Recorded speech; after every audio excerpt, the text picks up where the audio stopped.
Hi there. Welcome to this edition of the AI Monetization Podcast, where we meet with AI and analytics leaders to discuss what kind of business outcomes they are seeing inside their companies.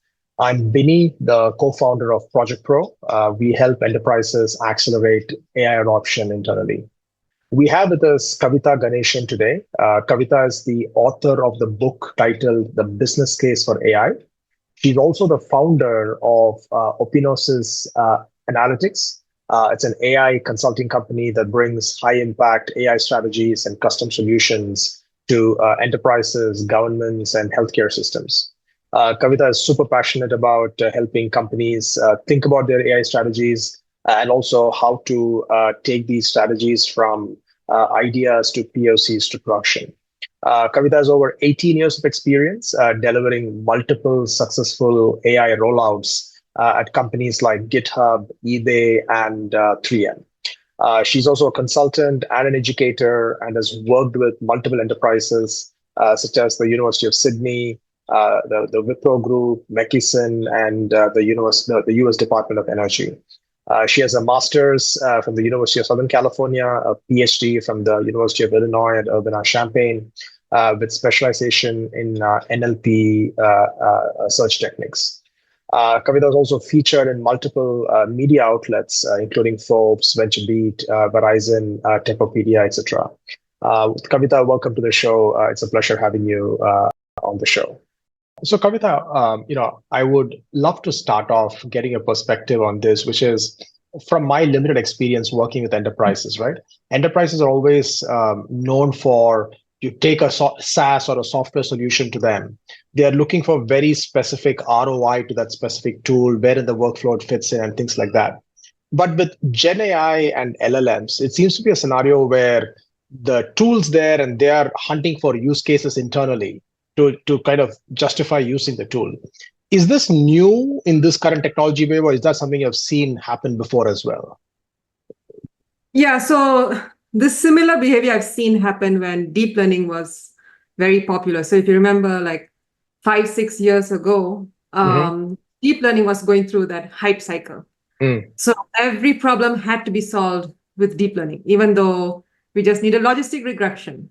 So I've seen that happening where people just build models using deep learning without a purpose. And that's what's happening in the industry today. That have a prospect that contacted me saying that they've been trying all these different Gen AI tools. They now have knowledge of what's possible, but they don't have use cases within the company that's useful. So it's a common problem. And I think it happens with every new shiny technology. People want to get a hold of it. They want to try it, but you still need, as a business, you need to be focusing on what's the use case that's going to give you maximum impact in terms of efficiency or like revenue, something that's meaningful. Okay. And, for a CIO or a CEO of a mid-market enterprise kind of company, where do you suggest they start hunting for these use cases? Yeah, I would say look into different business functions. So you can go business function by business function. So there are already a lot of tasks that you're doing manually, repetitively, which requires human type of thinking. So those are starting points for you to look into. So let's say in a customer service workflow, you're currently responding to emails manually. So everything is done customized. So is there something in there that can be templatized or automated in that work, because it's so manual? And often you'll find a lot of automation opportunities in a single workflow. So you take all of that, and within that, maybe 50% will be just software engineering opportunities, and the other 50% may be like nice, juicy AI opportunities that are actually worth investing in. So I would say start with your business functions and those individual workflows. Okay. And, since you mentioned automation a couple of times, right? We have had automation in some form or the other for the last couple of decades, the last wave being kind of RPA. How does this what we are going through right now, does it categorize as automation? How is this different from everything we've known before? Yeah. So AI in at a high level, AI is a type of software automation, but it's a very special type of software automation that tries to mimic the way humans think, the way we make decisions.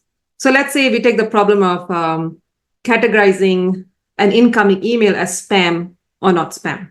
Yeah. So we have to read that email, understand it, maybe look at the email address, maybe look at the sender's name, and then make that decision. So here we are trying to replicate that type of thinking in a computer. So we are mimicking the human decision-making process, but only this time we are using data as examples to help the machines learn. So it is software automation, but a very special type of software automation, which takes a lot more thinking and planning and preparation compared to just software engineering. Okay. And you have a PhD in computer science. You've been a career data scientist before. You've been advising Fortune 500 companies right now, right? Now, with this wave of Gen AI and LLMs, do you think traditional machine learning and data science problems are beginning to get solved with Gen AI? Or do you think those are just staying there and new category of problems are being opened up because of Gen AI? What do you think is happening with the use cases? I would say both. So a little bit of. So if you take a problem like summarization, so tools like ChatGPT do a really good job in summarizing documents. But if you take that same problem and maybe you're focused on an agriculture domain, so now it kind of works, but it doesn't work very well. So now you need to go back to your older tools or other tools or open source tools to get that summarizer to work very well in that domain. So it becomes a lot more specific. So, but those older tools or other classical machine learning tools still have its use cases. So, for example, for recommendation problems, a lot of the collaborative filtering type of algorithms you can use today, and you'll still get value from it. So I would say that you need to see what is the use case. So if it's a summarization problem and you don't have any privacy issues and you don't have cost restrictions, then go ahead and use something like the GPT APIs. But if you're very cost sensitive, like startups, you want to be mindful on which LLM you're using for that problem, because there are many open source alternatives which are cheaper, smaller, easier to deploy. So you want to think strategically, like, this is my use case, these are my constraints, so what should I do? Noted. Yeah. And in the pre-LLM era, we heard quite often about many POCs being done with data science and machine learning projects. Very few make it into production. Are we going to see something similar now, or do you think it's very different in this with this technology way? Yeah, we're already seeing a lot of that in my work. So people build things on top of ChatGPT, or other LLMs, but it's so hard to deploy. One is cost factors, and then trying to use a cloud service that fits all the constraints, that fits into IT infrastructure, existing IT infrastructure. So it becomes a lot more complex. So so things are not making it into production as frequently as it could. Okay. And and for a CEO or a CIO or a CTO trying to, I guess CTO is probably all right, but they're trying to prioritize internal use cases into AI projects. How do they decide, does this need a Gen AI solution, or is this a traditional data science problem to be solved? Or do they need a strong technical partner to guide them through this, or is there some other way to do this? So I think the job of the C-suite or even director level professional is to identify the use cases. So all the problems that might need AI or could use some sort of automation. So bring it to your technical expert and have them assess. So what is the best tool that's cost effective, easy to deploy, and will give us the value for our investments. So it might be just logistic regression that fits the bill. So have your technical expert evaluate them. But what's happening right now is that teams are getting a push to use Gen AI like heavily from the top. Even in startups, like investors won't invest in companies if you don't use AI. Yeah. AI in the form of Gen AI. Specifically, they want Chat GPT. They want to see the name GPT. I see a lot of this happening. And what is driving that? Is it the PR hype? Is it fear of missing out? What is driving that inside enterprises? Yeah, so from enterprises, it's the fear of missing out. They think that Gen AI is the next generation of AI, like phones. The latest phone replaces the older phones. Yeah. But that's not really the case when it comes to AI. These are just techniques, like a variety of different techniques. Yeah. So which ones do you want to use? Yeah. It depends on the problem. So they don't have that level of understanding. Yeah. So they're going for the latest, the best. They think it's the best. So that's what's really happening on the C-suite side. Okay. And from your experience consulting with the Fortune companies and your experience, obviously, researching the book, Business Case AI, what patterns have you seen in failed AI projects? What kind of hurdles have they faced that others can avoid? Yeah, the first problem that I see often is that ideas just spring up in team meetings. So, and everyone thinks it's a very good idea, it's a very cool idea, and then they go straight into development. Then once they have that model, they don't know who's the consumer, who wants to use it. They're like pitching the model after development. So there is no product market fit even within the company. So that's a very common one I see from the technical end. What can others learn from it? Yeah. Yeah, that's one. And the other one is like leaders, if the problem's coming from the top, they think it's a AI problem and they want the technical teams to use machine learning or AI, something fancy. When in fact, a lot of the problems can be solved with just scripts. So I've seen a lot of this happen where leadership teams have asked the technical teams to develop something using machine learning, but it doesn't fit. The problem just doesn't fit. So there's a lot of mismatched expectations where AI would be used and in what context AI is relevant is not understood, well understood. And that causes a lot of AI failures. I see. And as companies, identify these use cases, they prioritize it, they start building it. How do they decide between what gets internally by their teams, what gets outsourced to a kind of a consulting provider? How are decisions like that usually made at large enterprises? Yeah, so it depends on the industry, really. So if you take a tech company like Microsoft, they already have a lot of data science teams. And even the software engineers are already like AI knowledgeable. So they tend to build everything in-house and they have the cloud services right at their doorstep. So everything's built kind of in-house. But if you go to places like a hospital, they don't have the technical expertise to start with, and they don't want to hire these technical people. So they then tend to think about outsourcing. So then they call up consultants to help build out solutions, or typically they think about buying off the shelf, which is more convenient to them than trying to build something.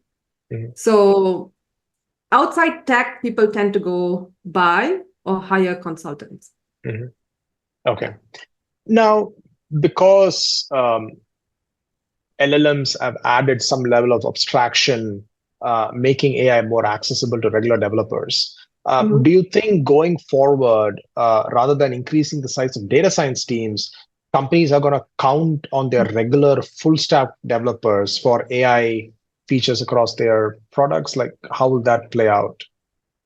Yeah, that's actually already happening. Like software engineers are expected to have knowledge of LLMs and all the Gen AI capabilities under the hood.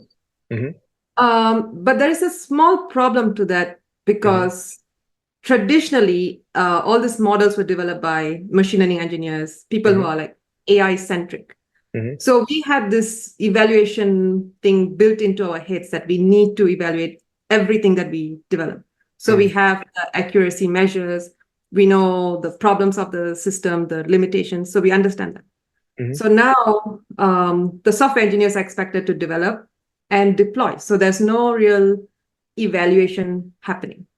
So I think companies need to add one more layer to their software engineers, where they train them to do more AI, like AI trainings, so that they think more like data scientists, Right. and have that evaluation mechanism built in when they're developing solutions. Yeah. And I think it's dangerous that they don't evaluate the tools. Noted. Now, in traditional data science or machine learning projects, right, there were kind of accepted ways to measure accuracy, error, precision, and stuff like that. How do you measure something that comes out of a Gen AI tool, given the probabilistic nature of what it does? Yeah, I think you need to, it again depends on the use case. So for summarization problem, you would again go back to the traditional metrics like Rouge and Blue, precision recall. So you're still measuring the same thing, but you need to start thinking about what is your ground truth data, and how is it performing on that data. But there is a risk there still that if OpenAI retrains their model, then that accuracy may not hold. It might change. So you need to do more continuous evaluation of the solution. So you need to, so if it drastically drops, you want to start maybe have like a backup solution where maybe if you have a chatbot, it's reverting to the human agent for in the meantime while you resolve this model issue. Yeah. Okay. So you need to be thinking strategically like that. Like, okay, if this is not performing as it should, what do we do? Got it. Okay. Yeah.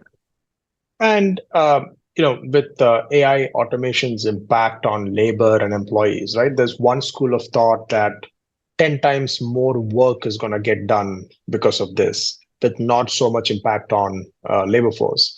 But the other school of thought is, oh, there's going to be a significant impact on labor force. Where do you fall in the spectrum? What do you think is going to happen? I think there'll be a bit of both.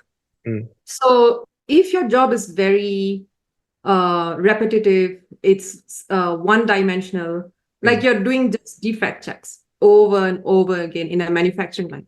So that type of job can easily be replaced by AI. But then again, to develop such an AI system, you need data, you need people to monitor that part of the AI system. So maybe their job will eventually change to become more data generators and QA, like managers of those AI systems, rather than doing that manual checks themselves or doing spot checks. So I think it will replace very specific jobs, but that doesn't mean the person has lost their job. Maybe they are doing something else in the company, or they're being retrained into different positions. So I think both will happen. And because now we can do things much, much faster, it might also require more people to support that. So I think it can be a good thing, really. Yeah. Because there are some jobs humans don't want to do, like this repetitive defect checks is very monotonous. It's boring. So I think in the end, it'll be a good thing if it's used correctly.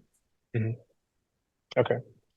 And in your research for your book, Business Cases for AI, what were some things that surprised you in that process? So a lot of the material that I have towards the second part of the book is all based on first-hand experience. But the first part of the book, where I was like nailing down some of the use cases, what I found that is that even simple things that we think is simple can have a significant impact in workflows. So there was one example where a doctor used AI to triage patients. So he was doing this as an experiment. But when COVID hit, he had to rely on the AI tool to triage patients quickly because people were waiting like 6 hours. Yeah. So then it became a very critical part of their workflow. And this seemed like a very simple experiment, but a very high impact in the end. So that's kind of what surprised me, because I previously was mostly in the tech world. So we were developing a lot of cool stuff. We were thinking futuristically. But here's a very like critical use case, which is much needed. Yeah. Got it. Got it. And, since you just mentioned, you spent your career in the tech world as a data scientist, senior data scientist, ML engineer. Did you see this coming? Was like over the last 10 years, what has happened in the last 18 months? Did people see technology progressing on that path, or were people focused on some other path and this just came out of nowhere? Like, could you maybe help us put this in context, what's happening right now? Sure. So even when I was in the tech world, we were thinking this is getting hyped up too much. Like deep learning was such a big hype, and we were already thinking it was going in a different direction. But when ChatGPT came out, it was completely unexpected. Yeah, because it became so accessible even to like people's grandmothers. Like they could use it now. Yeah. So it became too accessible, I feel, in the beginning. Okay. And that, I think, has some negatives to it because of the risks. The misuse of the tool without understanding the risks can have like compounding societal effects, I feel. Got it. And given the hype and the expectations on the technology, right? What are some things that can go wrong over the next couple of years? Yeah, so I think we're already seeing a lot of this. The biggest thing is the misinformation thing.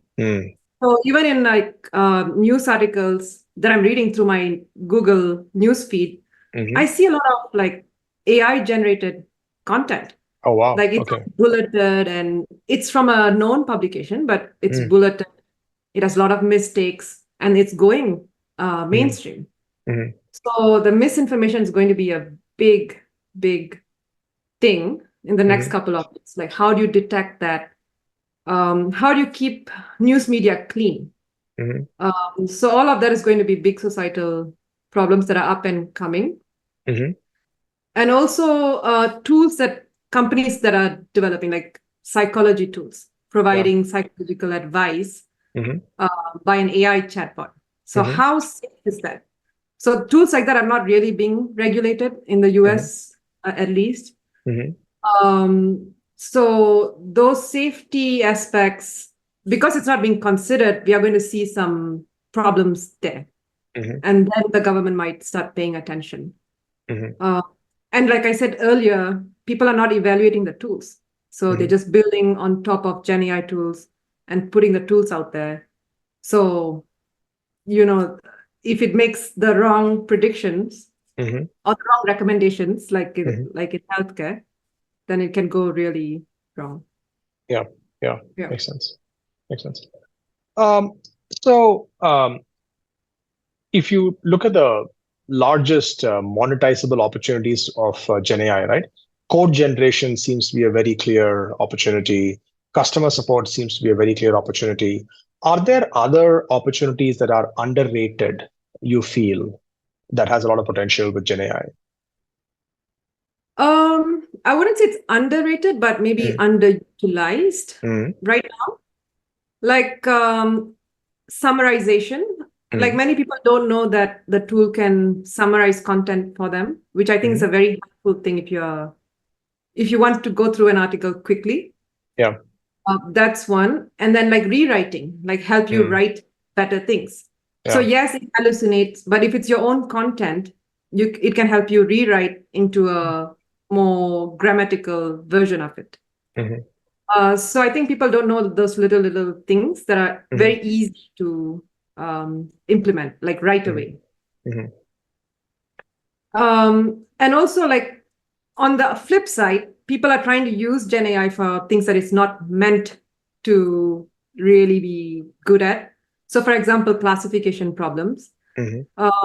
So I've worked with teams that they're forcing Gen AI, even ChatGPT, to work on classification problems, but because the domain is so specific, it doesn't do well without customization. So in that case, is it better to customize or just custom build a simpler model using like BERT under the hood? Yeah. So I see both sides where on the user end, people don't know that these capabilities are there. Yeah. And on the technical end, they are forcing Gen AI for things that it's not meant to do. Yeah. Yeah. Could you maybe just help us understand a little more why classification problems may not be right for Gen AI tools? Yeah, because it's always trying to generate the next best word. So if something changes in the text that you're feeding in, even if it's one word, the output is the prediction might be completely different because it's trying to complete sentences, it's trying to generate stuff. But by nature, that's what it's doing. But if you take a tool that's meant for classification, it understands that these deviations don't matter. It results in the same classification. So it's more deterministic in that sense. Yeah. So that's why I think Gen AI doesn't work well for like classification problems. But you can make it work well, but is it worth it? That's the question. Versus just getting something simpler. Yeah. And inside enterprises, right? How do you see the decision being made to pick like a managed services provider like an OpenAI versus take something open source like Llama and customize it? How's that decision made? So right now, some companies, they have a mix of different tools. So they use Llama, they use OpenAI, they use Mistral. So they have like a suite. So these are companies that can afford it. But I've seen like government agencies for like things that are not confidential in nature, they go straight for GPT-4.0. So it kind of varies the decision making. And it also depends on the team's knowledge of AI. So if the team is trained in AI, they understand the fundamentals, then the decision is more practical, I feel. But if the team is new, they tend to go towards Gen AI based tools mostly, but the latest and the greatest. Got it. Got it. And we've been hearing recently discussions on SLMs and small language models being good enough to automate a lot of internal workflows. What are your thoughts on that? Yes, I completely agree because I tend to lean towards SLMs. So for a lot of classification problems that we recently worked on, it's based on the smaller models. And also like even models like FLAN-T5 for things like paraphrasing. It works pretty well and it serves the need in the applications that I'm working with. And the reason I'm so focused on SLMs is because it's easier to deploy. I don't have to make the case that, hey, your data is not going to be private. I don't need to talk about data privacy because everything is private when I use something local. So that's what I gear towards with my clients. And that's what I recommend a lot of teams to go for first if they have concerns around privacy. Understood. And could you just maybe help us understand when you say large language models, the large and SLM small, what is the large and small referring to? Is it the parameters? Is it the size of the fine-tuning data set? Like what is it being referred to? Yeah, large is usually being referred to the size of the parameters and also the size of the model itself. So you're talking about petabytes versus maybe megabytes that can be hosted locally on your laptop. So that's the difference. But also the large ones, you're talking about API calls versus something that's tightly integrated into your application. So latency will also be there when you're using API-based models. Noted. Okay. And there is a lot of discussion about agents out there. From your experience, do enterprises even care about the term agents, or they only care about something that works and gives them a workflow, no matter what you want to call it, agent or a regular AI application? Yeah, I've not seen too much the mention of agents in the companies that I've worked with. Hmm. They're just worried about their workflows. Yeah. Mostly, can you automate these things and solve our problems? Hmm. So yeah, but of course, on like social media, you see agents is like a big topic right now. Yeah. So everyone's talking about it. But Hmm. the same is not true within enterprises that are really looking to solve problems. Got it. But it might be different in the Hmm. tech companies. So there might be a different discussion within tech. Hmm. Got it. And then, if you look at the kind of AI products evolving out there, Kavita, so there is one category where there is marketplace of AI agents, where there's hundreds of AI agents on the marketplace. You can go and pick and choose whatever you have.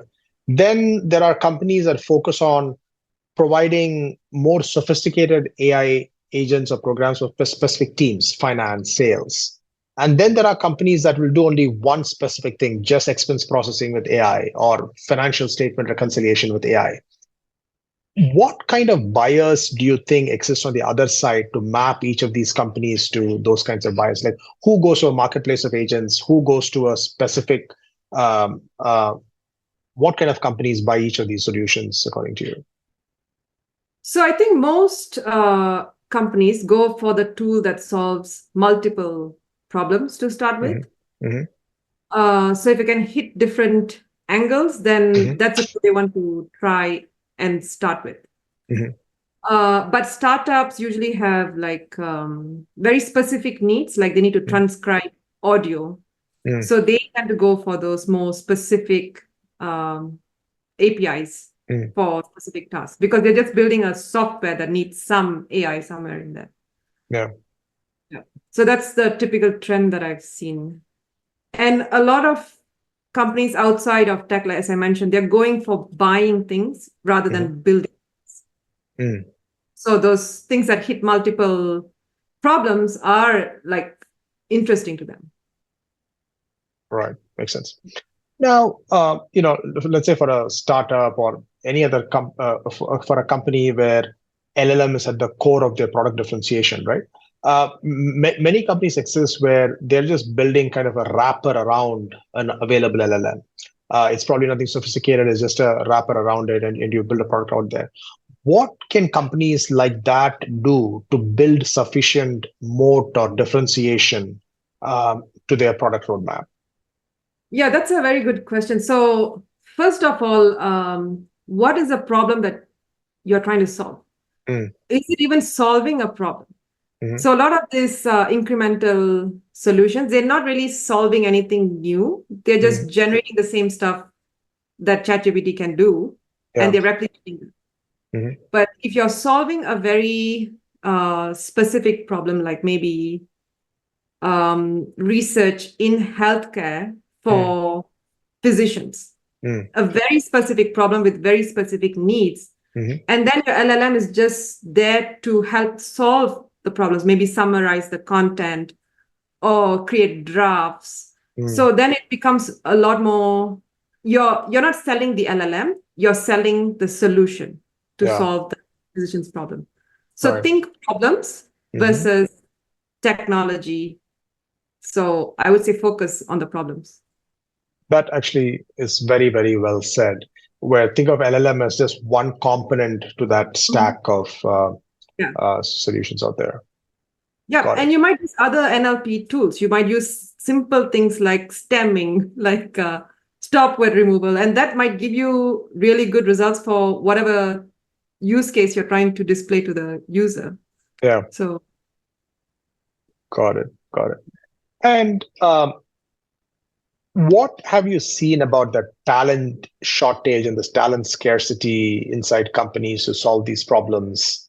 And how are some efficient ways to solve this right now? so talent shortage, I would say, would be people who truly, truly understand when to use the Right. tools or the Mm, problem. mm, So there are a lot of Gen AI experts right now, as I know you might be familiar. If you see on LinkedIn, a lot of Gen AI experts, but they only know one tool. mm, So what's lacking is the people who know the whole thing. So how to like solve some of that problem is there are a lot of training courses already out there. Like on Coursera, there's so many options. Just auditing that will give you lots of experience. And that's what I did for a lot of new subjects. mm, Just audit the classes. So getting your software engineers mm, into those classes can be a mm, very big value add, I think, for companies because yeah. they're already really skilled. They just Mm, need to know some of the foundational knowledge, some of the theory, some of the differences, and that'll inform their work. yeah. And they'll become very good technical AI Mm, experts. So I okay. would say start there. Mm, got it. And what are your kind of personal favorite online resources other than Coursera in terms of newsletters or other destination sites to keep updated on what's happening? So I tend to buy like textbooks like Hmm. on Oh, wow. LLMs because they Hmm. provide more structured information. I don't read everything. So Hmm. I buy them on Kindle and I read Hmm. topics that are interesting to me or that fill my knowledge gaps. But I do listen to a lot of Coursera um, courses. Like when I'm taking a walk, Yeah. I'm actually listening to some of the courses. Um, and that informs like what I know, what I don't know, what I should know. Hmm. Um, so these are the two things that I focus on, the courses and books. I Hmm. don't really like blog articles because I don't know who has written this, what is your Yeah. technical background. So it's not vetted for me. So I prefer to go to vetted sources. Yeah. And the authors to me are like, if it's from O'Reilly, it's probably vetted. Hmm. So I tend to focus on those type of materials. Makes sense. Um, well, Kavita, I mean, thank you so much. This has been very helpful. Really appreciate you spending time to do this with us. Yeah, thank you for having me.